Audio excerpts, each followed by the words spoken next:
This video is sponsored by Williamson Designs. My buddy Mike started a company where he can do custom tumblers for you. Check out his business card here, and I'm going to pick one random person in the comments section of this video to get a free tumbler from Mike. What's up, guys? Welcome to the conclusion of the Skiff build. I left you episode 13 looking at the Skiff here. Top side had been painted. I started putting in hardware, and this whole video is going to be rigging and getting the motor installed and getting this thing on the water. All right, YouTube, it's a very exciting day. Picked up our 60 horsepower Tohatsu from Northeast Marine in Clearwater, Florida.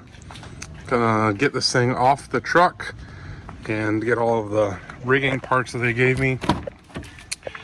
And yeah, we're gonna go ahead and drill some holes in the transom and get this thing mounted. So stay tuned, this should be a fun video.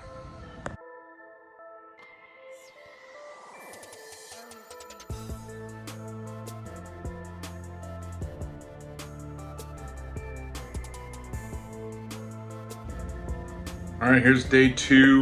Went ahead and printed out a 9-inch Simrad that is to the specs of the actual unit, and it's not perfectly centered right now because I just wanted to get myself some orientation top to bottom where everything should lay out.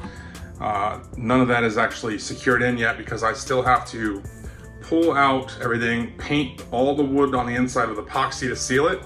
Once that cures, I'll lay down some silicone around everything, press those in. I went ahead and pulled my rigging wires, which Tohatsu gives you more than enough of, so I'm gonna end up having to curl a bunch of it up in here, and installed the tack. I also went ahead and adjusted the pipe so that my live well top drain tube isn't bent very much. So it was pretty easy. I mean, everything from this point on is just connecting stuff. And then, oh yeah, we're gonna fit that up later tonight, get my 4 holes drilled, epoxied, and then probably later this week, my buddy Chris is gonna come help me actually bolt it on when the transom plates arrive. So, kind of in limbo, but I mean, you could install a motor and rigging in one day. It's not that hard. It's just drilling holes and connecting wires, really. Having that hoist over there is going to be very nice to have. So lithium battery showed up, and we're going to run everything off that. Motor wise is going to go off that battery, and then the lithiums is going to power all the electronics, trolling motor, switches, lights, and the bilge pump. So stay tuned. We're gonna all right, it's finally cooled off enough tonight to go ahead, and I'm gonna put the motor up against the Skiff. I gotta put a board or something underneath that shows where the keel is, because the directions state that the cavitation plate, this guy, should be 3/4 inch below the keel. And I'm gonna drill the second hole down, or at least mark the second hole, so that worst case scenario, I can go up almost 1.5 inches. You know, and if I really suck, then I'll just go buy a jack plate. I've marked the center line of the transom, started here to here, and then I measured from there to there, there to there, and everything's center. So I'm gonna use that as my center line and measure the distance between the bolts and kind of figure out where I'm gonna put my bolt lines, at least the top bolts. And then it all depends really on where the cavitation plate sits, 3/4 inch below this. So once that all lines up, I'm gonna probably have to hook up a battery and trim the motor so that it sits flush. I'll mark my lines, I gotta drill them out, and then I'm gonna go ahead and epoxy all the holes, the 4 holes. I gotta pull out the hydraulic steering,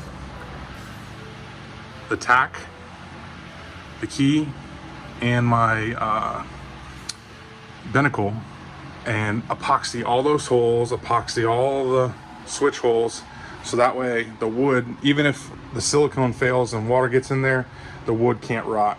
I mean, this is marine grade plywood, it shouldn't rot, should last me a very long time, 10, 12 years, but I just don't want to risk it. So we're gonna go ahead and hang this motor, sort of, mark our 4 holes, drill them out, and then tomorrow I'm gonna go ahead and epoxy all that, so that way on Friday evening I can actually bolt the motor up. Motor plates came in, so we'll bolt it all up, and it'll be on forever, and then all I gotta do is just run my hydraulic lines. All right, we're gonna hook up the battery to the positive negative and see if she will.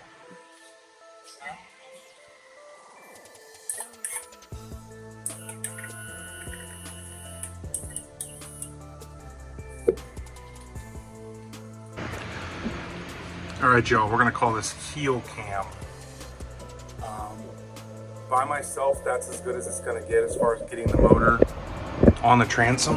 I mean, I can only push so much.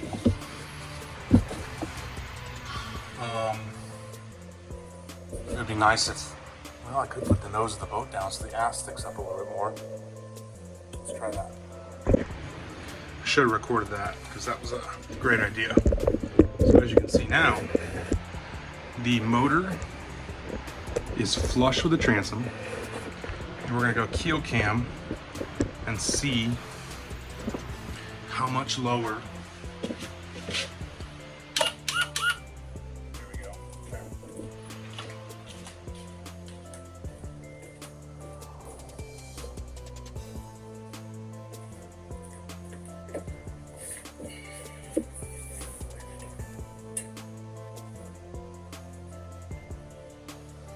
So it is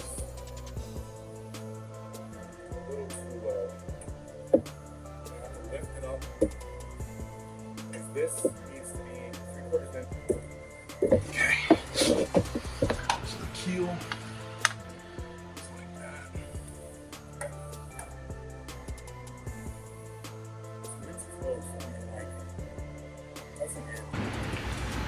All right, mixed up a little epoxy, trying to do this quick so that it doesn't set. And as you can see, I epoxied the inside of these through bolt holes so that they stay nice and cured and dry, and water won't get in there and rot my transom. So we're gonna go ahead and do the 4 holes up there as well as the switch panel before this epoxy cures because it's hot, and then tomorrow I'll be able to pop everything back in permanently.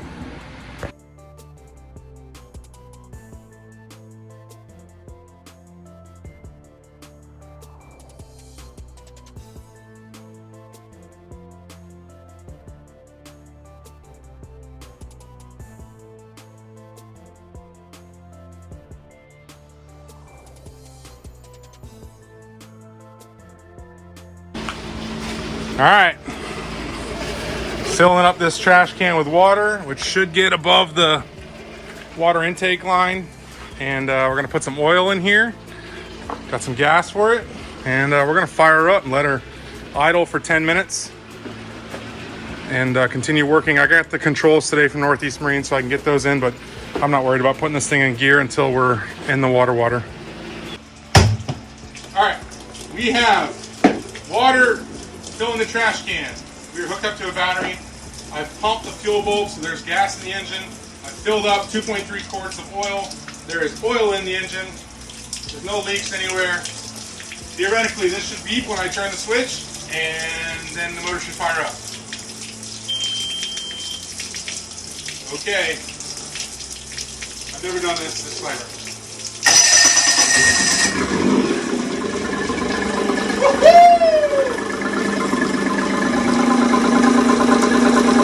Alright, now we just gotta let her idle for 10 minutes. Alright, y'all. We fired up the motor yesterday. As you can see, the motor is off because I was waiting on a jack plate.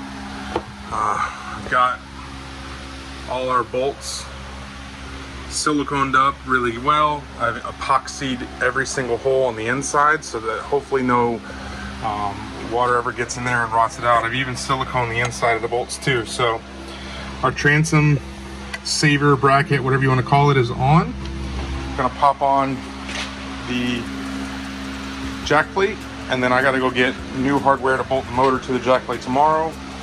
the motor will be on. But it's kind of nice to have the motor off because I can get the rigging tube on. I get some work done back here without having the motor in the way. So that's where we're at right now. We're gonna get this jack plate on, and then I'm gonna go ahead and finish the controls because right there I got new shift and throttle cables. All right, y'all, it's a little after midnight on a Saturday, but we have controls in. As you can see right there, they work. This is rigged up. I'm pretty sure the tack is hooked up correctly and the hydraulic lines are hooked up. And just to give you an idea, my rigging needs a little bit. I mean, I'm gonna clean that up, but I'm pretty happy with, you know, I'm probably gonna put another zip tie thing right there. So I'll have my battery, my lithium battery probably here, motor battery here. And then right here, I'm gonna put my circuit breaker with all the different breakers for push button switches. So that's all I have left to do. The steering wheel will arrive from Rose's Marine in Gloucester, however you say, Gloucester, Massachusetts. The you know, the tuna show, whatever, up there in Mass. But it's a smaller 9-inch stainless steel wheel that they use in the back of the down east boats. So when those guys are backing down on a big bluefin tuna, it's a smaller wheel, smaller profile, so I think it'll look good right there. So really I gotta put the wheel on, I gotta wire up my switches, and then the jack plate is now on. And as you can see, I got a ton of excess wire that, well, this, I mean, these are the hydraulic lines. These are gonna get snipped once the motor's on and I get the run right.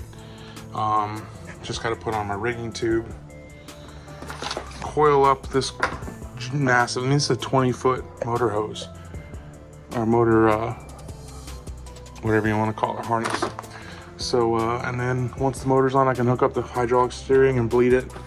And yeah, I mean, she's basically rigged. I mean, I can go run the boat if I wanted to. I'm not super happy with my silicone job. I mean, it's sealed, but it's just tough to, you know, the tube just spit out too much. As you can see, the live well's down there, switch is down there, battery latches down there. But yeah, I'm gonna call it a night, and we'll get back to it tomorrow when I go get bolts to mount that motor to the jack plate, and then I can finish rigging. And Monday I'm gonna call FWC to come out and do an inspection. All right, we got our hardware from Lowe's, some stainless 1/2-inch bolts. We are on the jack plate, and now as you can see, it is noticeably higher than it was before. That's the water pickup right there. So I'm still almost even with the keel with the jack plate all the way up. I mean, that's as high as I can get that motor. So I think it's gonna be pretty good. Yeah, I mean, that's, let's see. I don't think I could go up. Yeah, no, I'm as high as I possibly can go right there. So that's good. I can always trim the motor up, but just from the naked eye, it looks really good. All right, we did some testing last night. Obviously just using some scrap wire. I've got my bleeder system hooked up from the CV. And we're gonna go ahead and fill this system. I mean, I bought 2 bottles because I mean, it said it's a little bit bigger, so we'll see how this goes, but just gotta turn the knob, and I should probably angle this up and put some, oh, there it goes. It's pumping. Of course, it's getting shit all over my boat. All right, so I bought the Fever, whatever you say, 90 horsepower hydraulic steering kit. It's basically a pump, 2 hoses, and the bracket right there. Installation was quite simple, following the instructions. So it takes 1, 2, 3, 4, 4.5 turns of this smaller wheel. I can hear it clicking in there, so I think I gotta add a little bit more fluid, but it actually didn't take as much as I thought, so I probably do need to continue bleeding it. But installation was pretty easy, other than that bolt right there that connects the steering of the engine to the actual hydraulic ram was a really piece of crap Chinese stainless bolt that stripped out when I was putting it in. I mean, I know the threads are right because I went and got a fine thread bolt from the hardware store here, and guess what? It worked out fine. So that's the only knock on this thing, is some of the hardware, you just got to be careful. You can't really horse it because it's not made to be, well, I mean, it's stainless steel anyways, but bleeding system went pretty easy. It moves the motor with ease. I mean, I can, it's not hard at all. Well, that side's a little hard. So I think I got to pump some more fluid in there, but overall I'm pretty happy with the Vevor because it was 25% of the price of a C-Star system. All right, it is tight quarters in here. I've got my starter battery in, and when I installed that I was like, well shoot, I gotta make room for the switch, so I'm gonna end up moving the wires over here and putting my switch here and then my electronic switch here. As you can see, I've got the starter battery, which I was an idiot and dropped the dang screw down into the abyss and it went in the hole. That's pretty much gonna live there from now, so I gotta go get another screw. But I have my Epoch, I think it's Epic, lithium battery in. The Noco Genius is set on lithium and AGM, so it's charging our starting battery, which, as you can see, is already good to go. So I'm gonna unhook that bad boy, and then our lithium battery is basically dead from the factory. So we're gonna go ahead and let that charge, but I just have to connect a battery wire to our 50 amp breaker, which is gonna run down below to our fuse block. And then I can go ahead and start wiring. And I left just enough room over here so I can hide all the wires nicely against this wall. And we'll start wiring, but I gotta figure out how much. Like, I'm thinking this is all gonna go kind of around the battery and up the wall here, down to the fuse block. This is the float switch for the bilge and the motor only. So you got charger, float switch, motor. Over here you'll just have a battery going to the negative, going to the fuse block, positive going to the big switch breaker to the fuse block, and then yeah, we'll go ahead and get everything wired up. Alright, that'll do it for tonight. Got the breaker in, and then I'm an idiot and realized the switch is supposed to go between the battery and the breaker. So I'm gonna have to take this jumper off and get a bigger jumper, or another, you know, call it 2 feet of cable to hook the battery up. And then, yeah, that won't be too bad. Fuse panel is in. All the wiring's in the back there that goes to the fuse. I got my no-code charger, house switch. The battery switch will go here, which will connect like this, and then up to the battery. Right, that's pretty, I think I'm gonna zip tie this more, get that kind of out of the way. All right, folks, I did it. I finished my boat. I still have to wait for FWC to come inspect, make sure I paid taxes on all the materials, and make sure that I didn't steal anyone's boat and try to reclaim it as a homemade title, home built title. So hopefully they call me tomorrow and I can get down to the DMV or the tax collector and get my numbers so we can launch this thing. Got a little bit of cleanup to do, but wanted to give you a rundown. I definitely need some cleanup. Give you a rundown of how I wired up everything. So on the right over here, I've got my house battery, or excuse me, my engine battery. That is only dedicated to the engine. Turn it on. Boat will fire up, okay? Over here is my house battery. It's a lithium, which I will also be connecting the Minn Kota trolling motor to when I get it. But for right now, it's gonna power all the electronics, which are basically lights and a bilge pump and a live well pump. Turn that guy on, goes to a breaker, and then over to my fuse block, which is about as clean as I can get it. These are push button switches. So we've got nav lights up front. I don't know if you can see the green on the wall there and the red. And then we've got our anchor light and slash anchor light plus live well light. So there's our anchor light. And when the anchor light is on, that means we're night fishing. So we've got a live well light as well. I'll give you a sneak peek from behind. Tried to make this as clean as possible. I'm no pro, but in my opinion, it's accessible and I can work on it if I need to. Here we have deck lights. So there's a light up there. This is my bait wheel pump.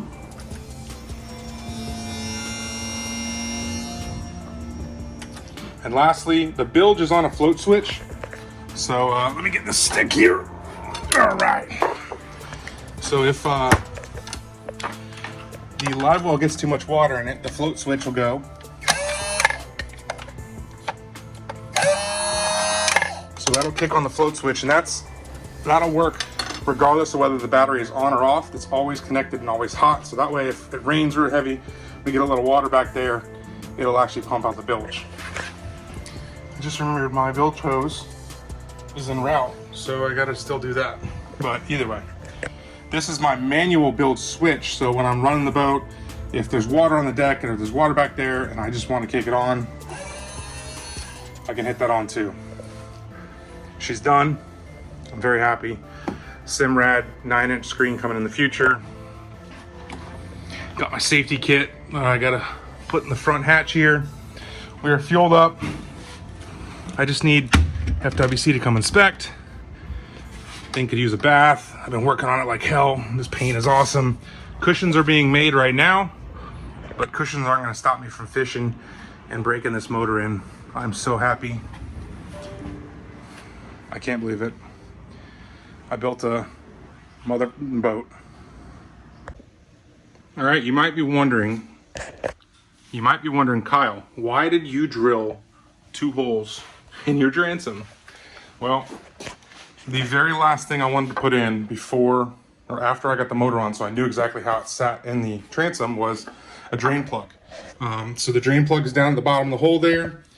I've also drilled a hole through this wall that runs this way and then back out right here, so that way I can put my bilge pump drain.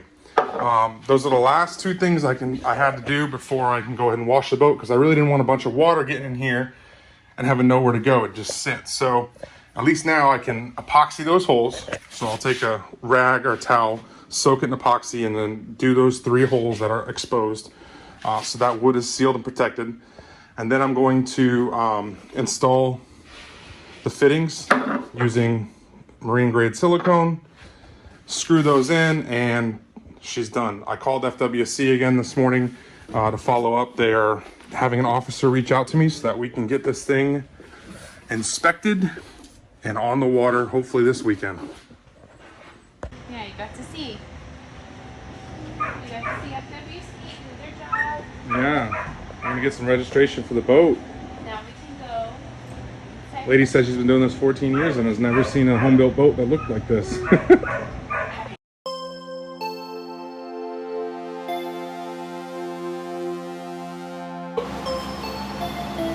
job, buddy. 14 months all together. I mean, I could stand up here.